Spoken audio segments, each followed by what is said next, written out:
En el gélido santuario de los negocios, ella es la reina. La precisión es su dogma, el éxito su armadura. Es la mujer que define mercados, una muralla de control inexpugnable. Pero bajo el traje de seda y el poder incontestable late el hueco de una madre.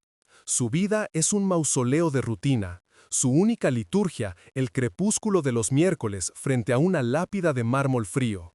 Es allí donde deposita la única debilidad que se permite, el luto inconsolable por el único hijo que perdió. Esta noche, sin embargo, el silencio se rompe. Su espacio sagrado ha sido profanado por la imagen más imposible. Arrodillada junto al nombre grabado, hay una joven. Su llanto no es el de una visita casual, es una convulsión profunda, un lamento que resuena con una intimidad que la empresaria jamás conoció. A su lado, la inmovilidad de una niña pequeña, con unos ojos que no parpadean, observa el drama. El descubrimiento es un golpe físico. La presencia de estas dos almas abandonadas sugiere un pasado oculto, una vida paralela que el hijo se llevó consigo. La empresaria, acostumbrada a controlar hasta el último céntimo de su imperio, se enfrenta ahora al enigma más doloroso. Una verdad secreta tejida con hilos de dolor, lealtad y, quizás, un legado inesperado. Ella debe desmantelar su propia coraza de hielo para seguir el rastro de un afecto que creía roto para siempre, forzada a investigar si el amor que perdió, de alguna forma, ha vuelto a la vida en los ojos de una desconocida.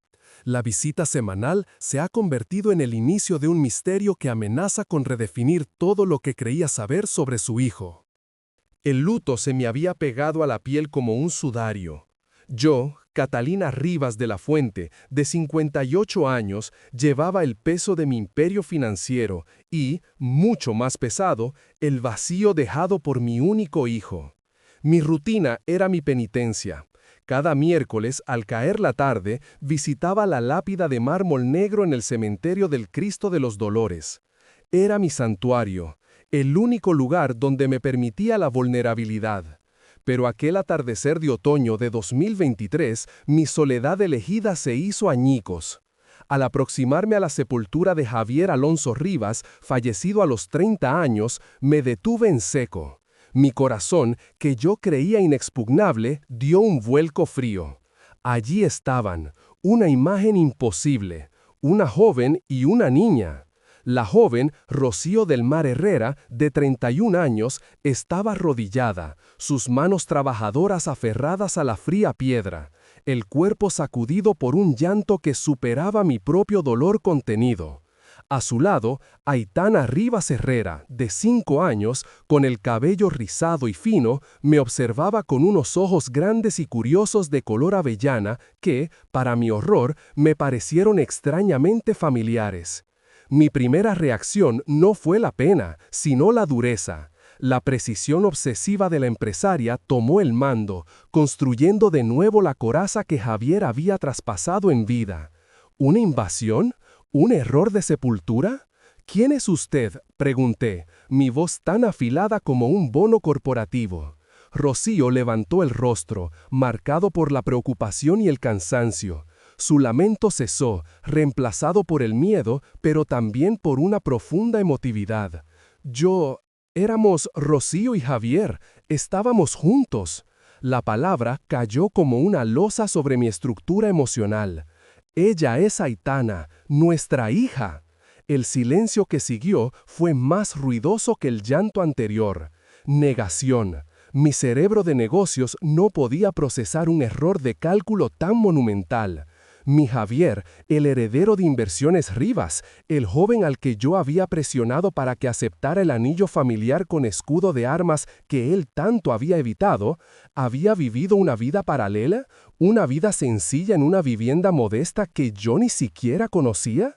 Imposible, sentencié, mi dureza exterior inquebrantable. Javier y yo éramos inseparables. Él no tenía esto. Usted se ha equivocado de tumba. Rocío se puso en pie, protectora, humilde, pero con una chispa de verdad dolorosa en los ojos. Sé que es difícil. Él me pidió que no se lo contara hasta que... Se detuvo, incapaz de nombrar la muerte. Él la quería, doña Catalina, pero necesitaba su propio espacio. Ella es su legado. Tomé aire. El luto paralizante que me había acompañado durante 2 años se transformó en rabia fría. No iba a permitir que una extraña, una joven que olía a tierra mojada y esfuerzo, se inmiscuyera en la memoria de mi hijo. Usé la única herramienta que conocía, el rechazo. Le sugiero que se marche, ahora. Si hay algún vínculo, mi equipo legal lo investigará. Pero esta no es su casa. Este es mi hijo. Las vi alejarse, Rocío llevando a Aitana de la mano, la niña volteándose una última vez. Ese pequeño rostro, con la mirada afable de Javier, fue el primer indicio de que mi burbuja se había roto para siempre. A la mañana siguiente, el frío lujo, el mármol oscuro y las vistas panorámicas de Madrid desde mi despacho en la Torre Velázquez, sede corporativa de inversiones, me ofrecieron el único bálsamo, el control. Necesitaba pruebas, necesitaba desmantelar esta mentira con precisión quirúrgica. Encuentra la verdad, Ricardo, toda ella, le ordené a don Ricardo Soler, de 65 años, mi leal consejero, mientras discutíamos el asunto en la máxima discreción del Club Financiero El Ateneo. Don Ricardo, metódico y la voz de la razón, tomó nota de los nombres y la dirección que Rocío, en su desesperación, había mencionado. Necesito saber cuándo empezó esta relación. ¿El inicio de la relación secreta entre Javier y Rocío fue realmente en 2018? Y lo más importante, Ricardo, necesito la prueba irrefutable del vínculo de esa niña. O la refutación. Durante 3 días viví en un limbo de llamadas corporativas y una inquietud creciente. Mi inteligencia aguda me decía que el relato de Rocío era demasiado íntimo para ser una farsa, pero mi represión emocional se negaba a aceptarlo. Si Aitana era mi nieta, significaba que la vida de Javier contenía secretos que no solo me habían mantenido al margen, sino que habían sido la vida misma que él había elegido, separándose de mi sombra. La espera terminó en mi despacho. Don Ricardo entró, no con la habitual frialdad de los datos, sino con un semblante grave. Sobre mi mesa de caoba depositó 2 objetos importantes. Primero, un informe. Metódicamente confirmó la relación. Rocío del Mar Herrera, empleada en una pequeña galería de arte. El alquiler del modesto apartamento. El inicio en 2018. Segundo, el golpe de gracia. Un fajo de papeles y un pequeño objeto envuelto en tela. Señora Rivas, comenzó don Ricardo, con una suavidad inusual. Encontramos esto en la antigua taquilla que Javier usaba para sus proyectos personales, el que él llamaba su refugio. Nunca supe que lo usaba después de la universidad. El fajo contenía el documento de custodia de Aitana, la confirmación legal e innegable.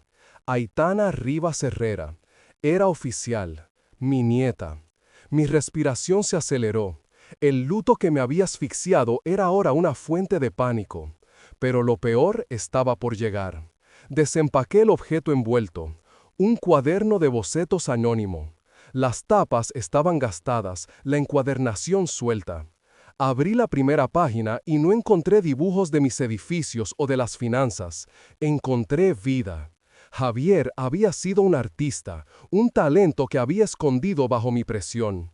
Las páginas narraban, a través de trazos de carboncillo, los 3 años que yo creía conocer en solitario. Retratos de Rocío, durmiendo, riendo, concentrada. Luego los bocetos de Aitana, una bebé, una niña pequeña, sus ojos curiosos siempre fijos en el dibujante. El amor que sentía por mi hijo, ese amor que había estado contaminado por mis expectativas, se purificó al ver su mundo a través de sus ojos. El clímax no ocurrió en una sala de juntas, sino en la soledad de mi oficina, a la luz de la lámpara. La última página del cuaderno contenía una nota escrita con la caligrafía apresurada de Javier, fechada poco antes de su muerte en 2021. Mamá, siempre creerá que la rechacé por la empresa, pero la verdad es que elegí a Rocío y Aitana porque me daban la paz que yo no podía encontrar en la Torre Velázquez. Sé que ella lo odiará, pero necesito que sepa. Luego, las últimas frases, la verdad que se mezclaba con el nicho de las enfermedades graves.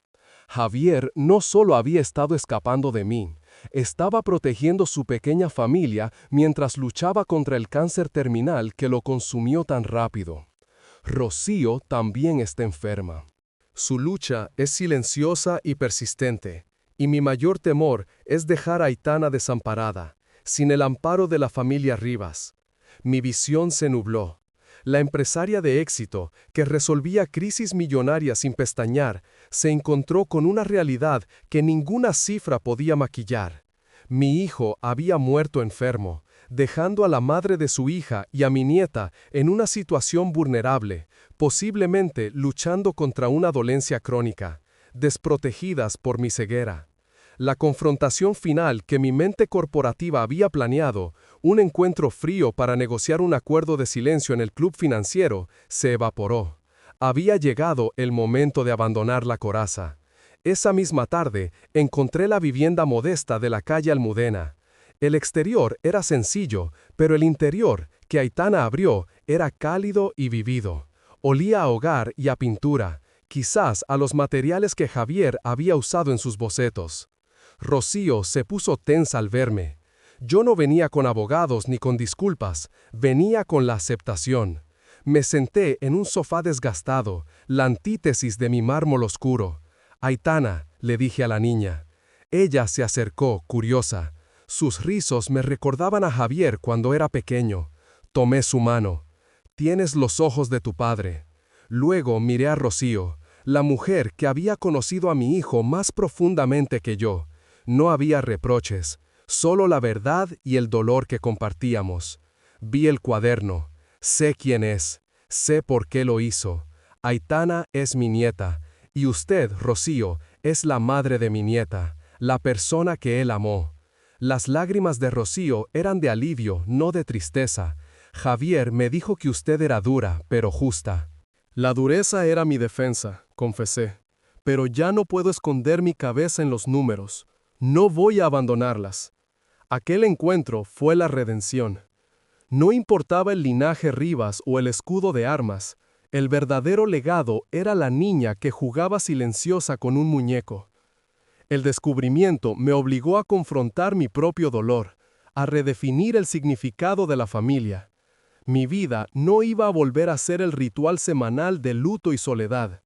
Mi propósito ahora era asegurar el futuro de Aitana y garantizar que Rocío recibiera la atención y el cuidado necesarios para su enfermedad.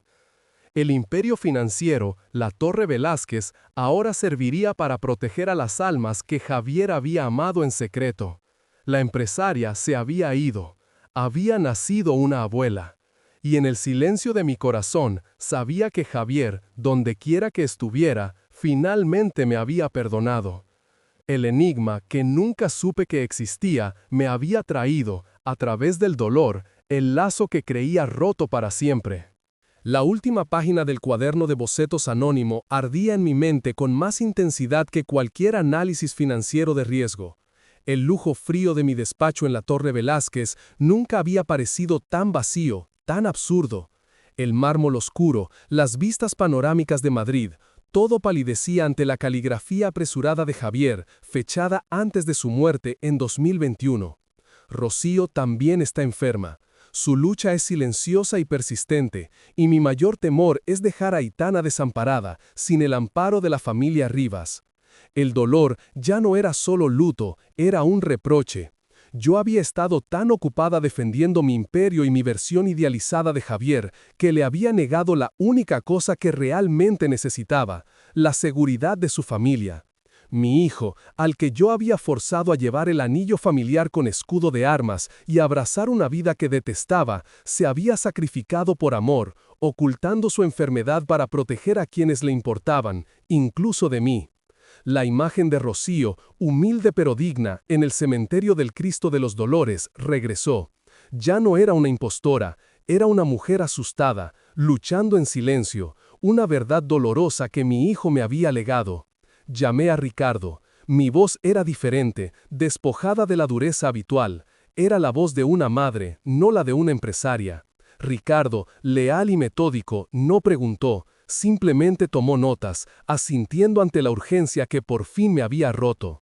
Localizaremos a los mejores, Catalina, pero debes saber que, si es una enfermedad crónica o rara, el proceso será largo y costoso.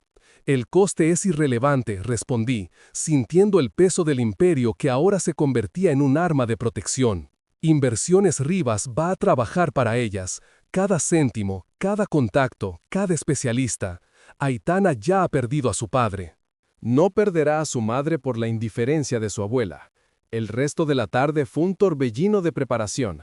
No podía presentarme en la calle Almudena como la fría ejecutiva de la Torre Velázquez. Tenía que ir como Catalina, la mujer que había encontrado a su nieta y a la última pieza viva del corazón de Javier. Al atardecer, dejé mi coche blindado a varias calles de distancia y caminé. La vivienda modesta se alzaba en un barrio que olía a vida y a realidad, lejos del aire filtrado de mi burbuja de cristal. El contraste era abrumador. En mi mundo todo era pulido y predecible. Aquí, la vida era palpable. Me detuve frente a la puerta. Sentí un miedo que superaba cualquier junta de accionistas. El miedo al rechazo, a que Rocío me cerrara la puerta con el mismo desprecio que yo le había mostrado días atrás en el cementerio. Toqué. La puerta se abrió.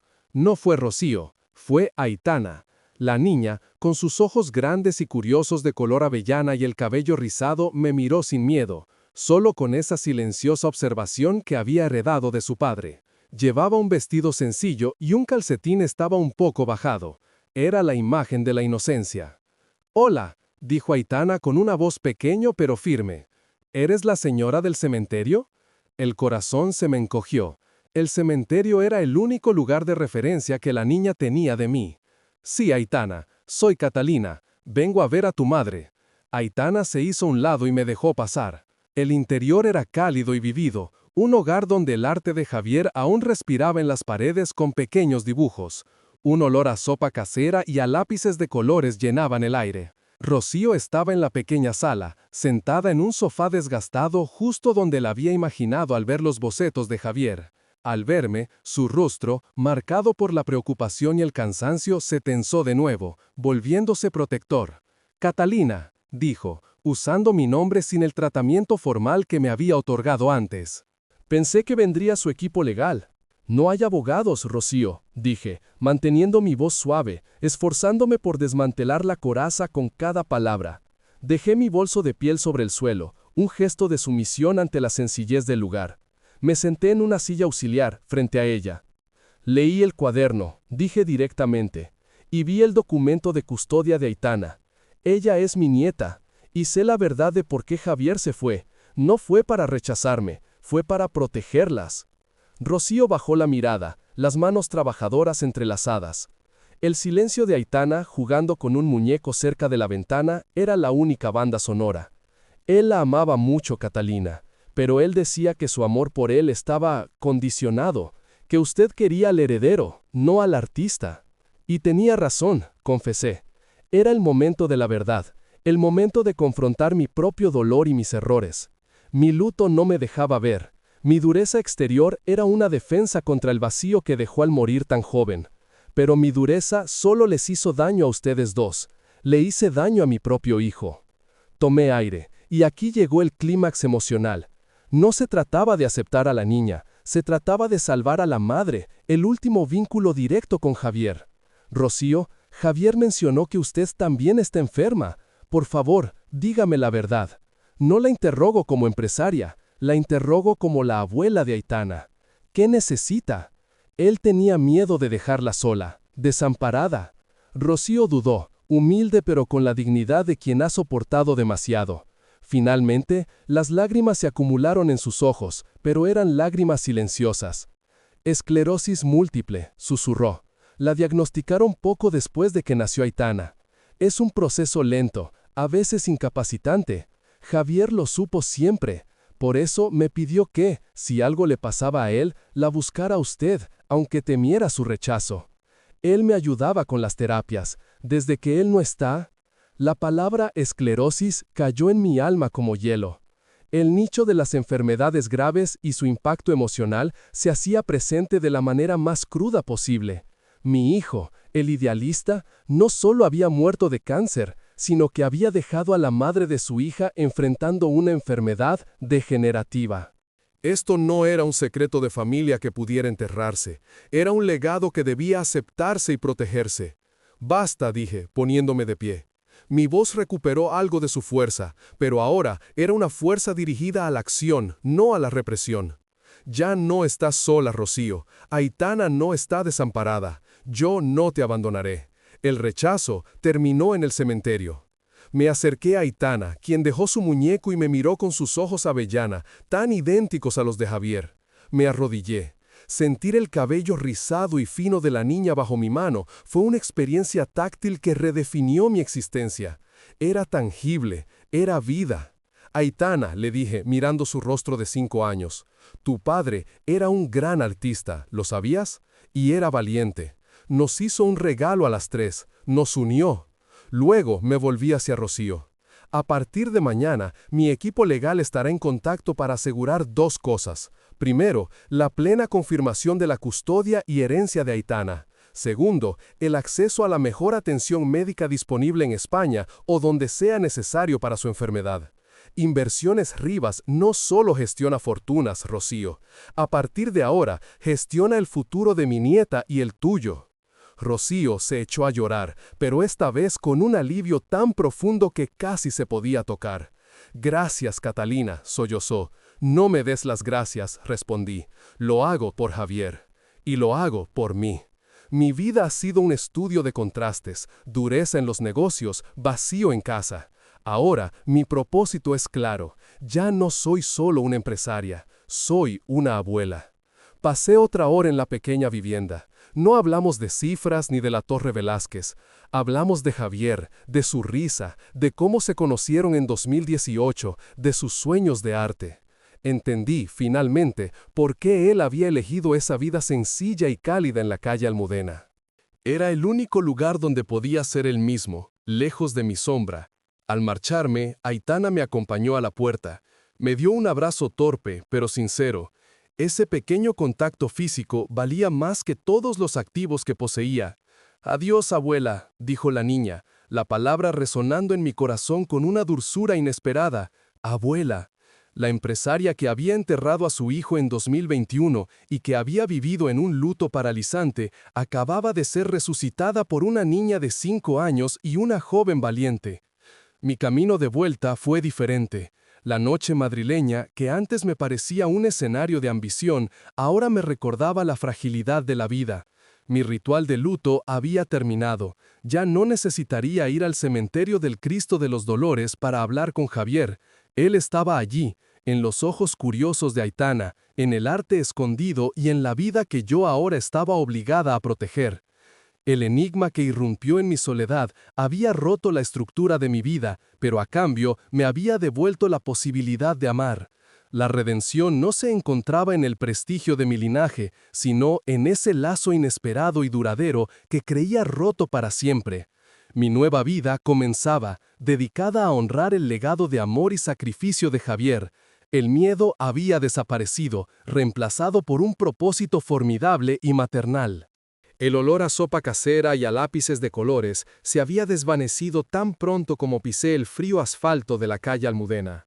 Pero el calor de la palabra abuela, me acompañó en el trayecto de vuelta a mi burbuja. La noche se había convertido en un testigo silencioso de mi resurrección.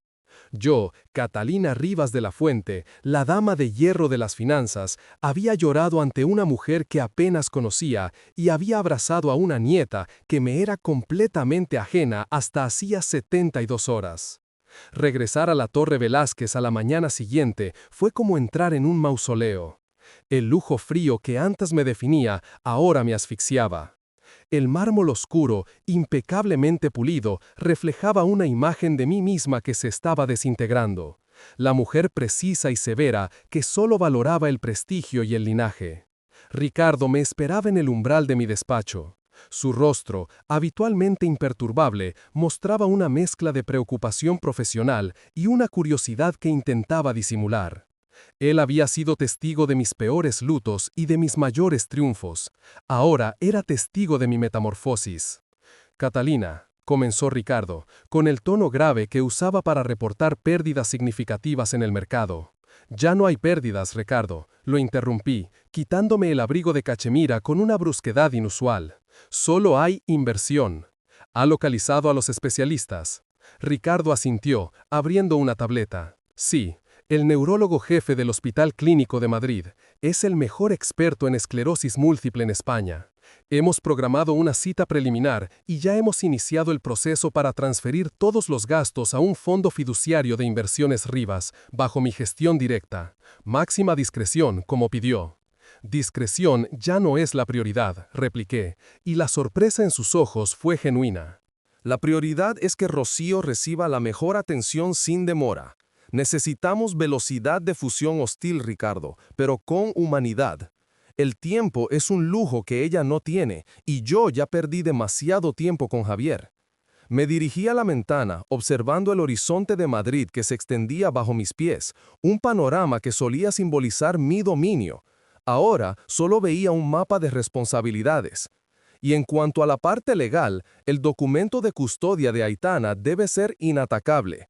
Quiero que se formalice la adopción en cuanto sea posible, sin las trabas burocráticas normales. Quiero que se establezca una estructura legal que proteja a Rocío y Aitana incluso de mi propia muerte, de cualquier eventualidad. No quiero que jamás vuelvan a estar desamparadas. Ricardo, metódico como siempre, procesó la orden. Catalina, esto significa hacer pública la existencia de Aitana. Significa que el mundo financiero sabrá que Javier tuvo una hija fuera de las expectativas del linaje. ¿Está dispuesta a que su nombre y el de la corporación sean objeto de escrutinio? Tomé asiento en mi sillón de cuero, un trono que ahora sentía como una jaula. La respuesta estaba en la punzada constante en mi pecho. El escrutinio de la sociedad es el precio de la verdad, Ricardo. He pasado toda mi vida protegiendo una fachada. El anillo familiar con escudo de armas, ¿dónde está? Ricardo señaló la vitrina donde yo lo guardaba desde la muerte de Javier. Ese anillo, que simbolizaba la presión y la rigidez que forzaron a Javier a vivir una doble vida, ya no tiene lugar aquí. Mi verdadero linaje no está en un trozo de oro antiguo, está en los ojos avellana de Aitana, en la resiliencia silenciosa de Rocío. No solo acepto el escrutinio, lo desafío. La tarde transcurrió en una vorágine de llamadas y trámites. Inversiones Rivas, la máquina de hacer dinero, se había convertido en una oficina de bienestar familiar y una unidad de respuesta médica de emergencia. Sentí una energía que no había experimentado desde la juventud, una energía que el luto paralizante había secuestrado. Al caer la tarde, tenía una cita ineludible. Aunque había cancelado la confrontación legal con Rocío en el club financiero El Ateneo, tenía una reunión programada con la junta directiva para revisar la estrategia de fusión que acabábamos de finalizar. Este era mi último acto de la vieja Catalina. El Ateneo era un templo de la élite, donde la discreción y el poder se mezclaban con el aroma del cuero viejo y el brandy. Entré en la sala de juntas, donde todos esperaban a la implacable empresaria. Y entonces llegó el clímax emocional que definiría mi futuro. El consejero delegado, un hombre que admiraba mi frialdad, me preguntó sobre la provisión de fondos para riesgos futuros. Catalina, hemos notado un cambio significativo en las transferencias internas. Los abogados de la firma están preocupados por el uso de capital para fines personales o no corporativos, en volúmenes inusuales. ¿Podría clarificar si hay alguna adquisición o inversión personal de alto riesgo que afecte la liquidez de nuestro próximo ejercicio? Silencio. La sala de juntas se convirtió en un tribunal. Todos me miraban esperando una respuesta evasiva, un desvío estratégico, una mentira elegante. Pero la Catalina que había regresado del cementerio y de la calle Almudena no podía mentir sobre esto. Me enderecé en mi silla, sintiendo el peso de todos los ojos sobre mí. Sí, dije, y mi voz era clara, fuerte, despojada de cualquier temblor. Era la voz que usaba para anunciar beneficios récord, pero esta vez anunciaba una reestructuración de mi vida. Hay un cambio en la estrategia de capital. Inversiones Rivas ha establecido un fondo de protección familiar para 2 nuevas miembros de mi linaje, mi nieta, Aitana, y su madre, Rocío. La onda de choque fue palpable. Susurros, miradas nerviosas, la noticia de Javier, el heredero que murió soltero y sin hijos conocidos, y ahora esto. Me temo que tendremos que gestionar las repercusiones mediáticas. Este tipo de exposición en un entorno de negocios tan sensible, intentó decir el consejero delegado, eligiendo cuidadosamente sus palabras. Las repercusiones mediáticas y sensibles se gestionarán a través de la transparencia, declaré, cortándolo de raíz. Mi hijo, Javier, me dejó un legado que no era financiero, sino moral.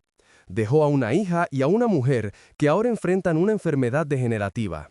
Mi nueva estrategia es simple. Todo el poder y la fortuna que he acumulado en esta corporación se usarán para asegurar el futuro de ellas dos. Si esto supone un riesgo reputacional o financiero para algunos de ustedes, es secundario. El propósito de Inversiones Rivas de ahora en adelante incluye la protección de mi familia. La tensión era tan espesa que casi podía tocarse. Nadie se atrevió a contradecir a la mujer que acababa de redescubrir su corazón y ahora la dirigía. La Junta asintió, entendiendo que esta no era una negociación, sino un edicto. La empresaria acababa de imponer su voluntad, no por avaricia, sino por amor. Abandoné al Ateneo esa noche sintiéndome más ligera que nunca. Había desmantelado mi armadura en el lugar más público y vulnerable posible. Las semanas que siguieron se convirtieron en mi nueva rutina. La consulta con el neurólogo fue alentadora, si bien el camino sería largo. Rocío, al principio abrumada por la maquinaria de Inversiones Rivas puesta a su servicio, comenzó a aceptar la ayuda.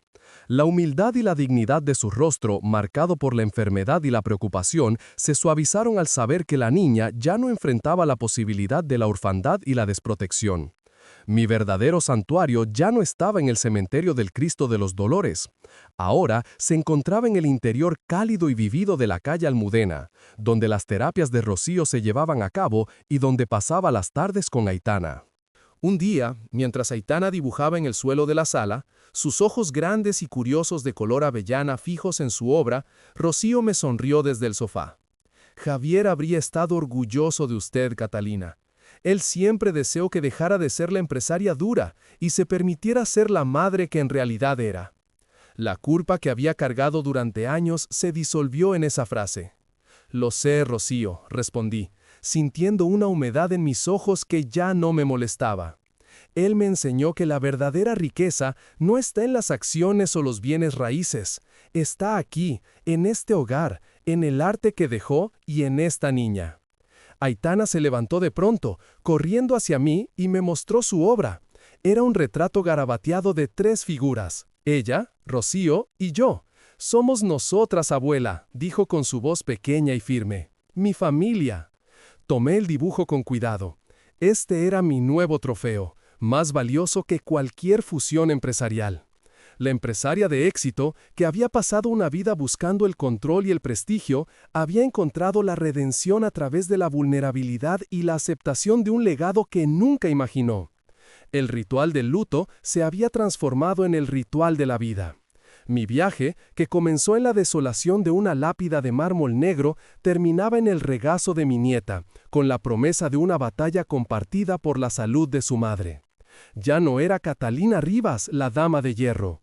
Era simplemente Catalina, la abuela que finalmente había aprendido a amar sin condiciones. El lazo que creía roto para siempre no solo se había restaurado, sino que se había reforzado, definiendo un futuro donde el dolor compartido se convertía en una fuerza formidable de unión. Mi vida, finalmente, tenía un propósito cálido y duradero. Revienta el botón de me gusta y únete a la comunidad para el próximo.